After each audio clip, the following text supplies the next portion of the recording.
2 years in which we can try to understand the situation and try to analyze the past, try to understand the present, and to build the future in one way or in another. Before talking about the book and the substance, the four main parts of the book, let me say something about what is happening now in the Middle East, because over the last 2 days I have been questioned by journalists and called, and it's quite important to be clear on some principles here. To say and to repeat that what is happening, killing ambassadors, attacking embassies, and responding to the movie the way it has been done, it's not only something that we are not justifying from an Islamic viewpoint or even from any philosophical positioning, but from an Islamic viewpoint, this is not only not Islamic and not acceptable, it's anti-Islamic, the way some people are reacting to what is done against the messenger, against the prophet for the Muslims. And this is something which has to be said clearly. The starting point is no way. Even if we are promoting and accepting a diversity of interpretations in Islam, this is beyond anything which has to do with the diversity or accepted diversity is clearly against Islam. And it's very important to tell, because I was asked about the American audience, the Western audience, people who are looking at what is happening, say what is going to be the perception. We have to repeat something which is important. Between September 11 and what happened in this country and what happened in the Muslim majority countries yesterday and still is happening today, in between what is done by a tiny minority of Muslims, never forget that millions and hundreds of thousands of Muslims took it to the street against dictators in a non-violent way. And they were saying, we want dignity, justice, and freedom. And these are the Muslims who are representing the majority. In fact, in numbers and in reality. And this is the starting point of the perception. We should not be misled by some who are making the headlines, forgetting the silent majority. And the silent majority now have people who are speaking in its name, saying that this is not Islamic. This is a position of principle, and there is no justification to any kind of violent actions, even though we are not happy with movies. It happened in Denmark. When I was talking to Muslims, they're telling them, take a intellectual critical distance. This is a provocation. They want you to react. Don't be emotional, be spiritual. And the difference between being spiritual and being emotional is being spiritual means that you are mastering your emotions. So by resisting to any kind of immediate response, this is where it's important to see it clearly that there is no justification, and at the same time, as citizens and as human beings, to say to the people who are behind the cartoons or the controversies or the movie now, we should really come to a very clear take on this. What you are trying to do by provoking and by pushing the people against one another is not dangerous for the Muslims. This is dangerous for all the democracies. The people in this country who are saying Islam is a cancer are dangerous for the United States of America, not for the Muslims. These people are dangerous because what they want is to provoke clashes, and they are racist, and they are not acceptable because in their positioning, because in fact they are using the rights that we are cherishing in an agenda which is against the rights that they are talking about. They are using freedom to promote racism, and we'll say we will cherish freedom and resist racism. And this is a position of principle which has to be clear, not justifying violence as a reaction, but not accepting racism in the name of freedom of speech or attacks that are just not acceptable from a dignified point of view. So also, to tell the people who are here, who are American, Muslims, or people of other faiths, it's our business altogether. It's not only to the Muslims to come and to respond to this. It's not to the Muslims. You know, racism against black people is not a black business. Racism against Latinos is not a Latinos business. It's human being business, just to be there together and to say, we're not going to let you do this because you're putting our society in danger. So this is the starting point of something which is, in fact, I will come back to this at the end of my talk, because this, in fact, is also coming to the conclusion of the book, where what should be done together in order to move on from the uprisings to building societies and democratic societies in the Muslim majority countries and in MENA, North African countries and the Middle East. If you come to the book and try to understand what was happening, you know, some of the people who are very much reading the titles of what you are, not even go to the website to read articles, they read only the titles of what, or they are going on YouTube and they are summarizing your talk in 3 minutes and say, okay, I got it. I say, some of the people who are summarizing my position in a way which is not at all what I was saying. So this is why I want to make it clear the substance, to summarize that, and then to open up. And I think I will have half my time will be the talk and half of the time will be questions and answers, because I think that this is where it will be interesting for all of us.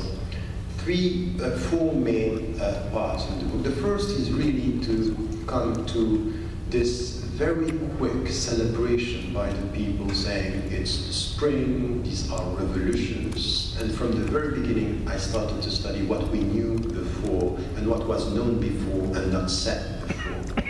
By saying, in fact, I never bought and accepted or shared this view that these are revolutions and this is a spring. I was very cautious. And my first position was be cautiously optimistic. There are things that are very positive, but there are things when you study the facts that they are very worrying and troubling in the way things happen. All this idea, and I'm not going to go into details here because I don't have time, but all this understanding that it came all of a sudden after Muhammad Bouazizi's self-immolation and the people went to go to the street and it happened like this. All this is wrong. That's not true.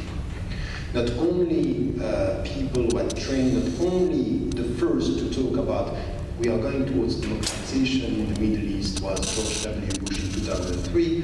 Not only he said it, but there was a policy pushing towards democratization, knowing, for example, that Mubarak's regime was coming to an end with him and they were not trusting his son. And by the way, we should know that his son, when it came to economic policies, he was turning towards east much more than with the Americans. So we have to think about it. And this is the starting point of the misleading interpretations that we had. We were too much focusing on the political aspects of the changes and not the economic challenges and the economic dimensions.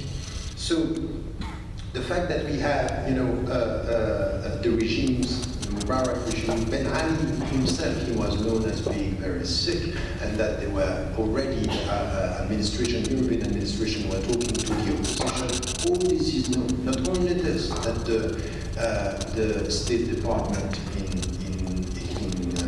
in the States here in the United States, European organization and European administration, they knew that bloggers and cyber dissidents were trained, and the whole philosophy coming from the East European experience with Sergej Popovich and the philosophy of nonviolent resistance, mobilization, nonviolent discipline, all this was not unwritten. And how do we train the people? And money was put, and Google even financed a very important network of Middle Eastern bloggers. This was much before the uprisings.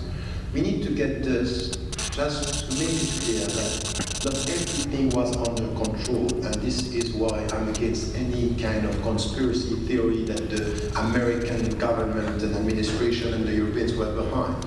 What is clear that to push towards more democracy and opening the society was something that was wanted by the West, and it's not new. The thing is that it was not wanted to with all the countries. Syria, for 8 months, what we got from the American administration and the European administration was to ask Bashar al-Assad to reform its government from within. Why? For 2 reasons. The first one is that, contrary to what we think, he was very useful in the balance of power in the region, especially in the relationship and the conflicting relationship with Israel and with the Sunni and the Shia. He was very useful.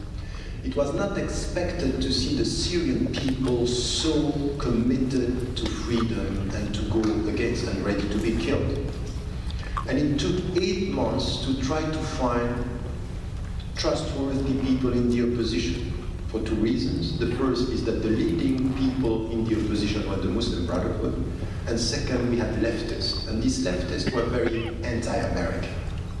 So it took 8 months to try to find a new positioning for the European administrations and the American administration, and after a while we have now a new position, which is quite clear, to try to remove Bashar al-Assad.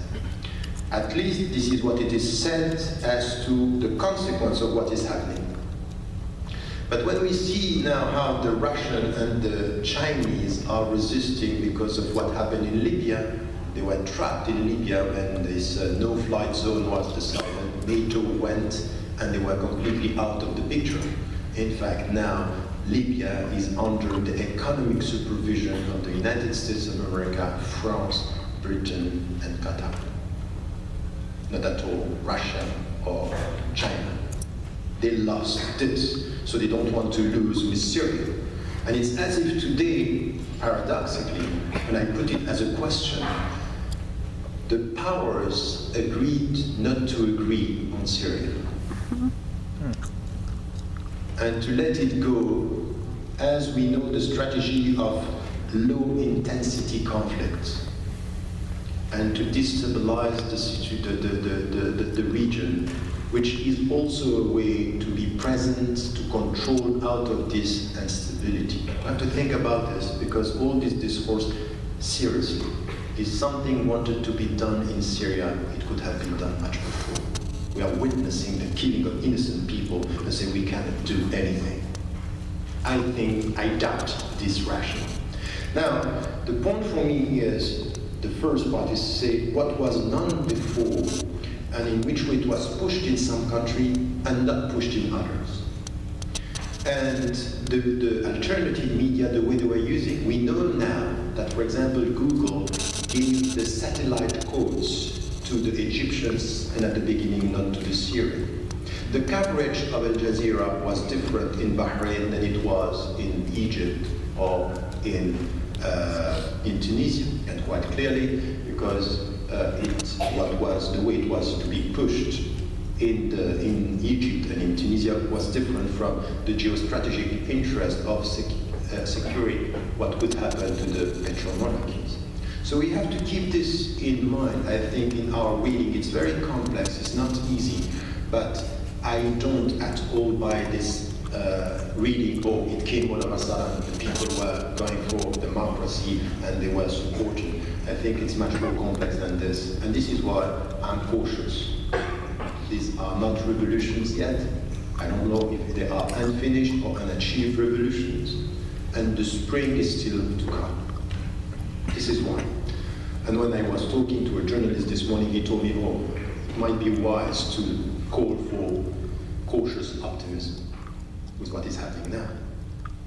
This is one thing, but there is one other thing which is not, in my view, disputable, which is the concept of awakening, because there is something which is irreversible for the people. And this is true, you can feel it. If you go to Tunisia and you deal with the Arabs today, it's clear something happened in the Muslim mind, in the Arab mind. It's possible to get rid of dictators. And it's possible to act non-violently and to change the situation. The status quo that was there for 30, 40 years is no longer a fatality. Something can be done. And this shift is there, that something could be done. And for me, it's very important, it's critical, this intellectual revolution, this awakening on which we have to rely for the future. But this is what I could call a revolution in the way we look at things, not in political terms. And I think that dealing with the whole issue, this is where I stand as to the first attitude that I had.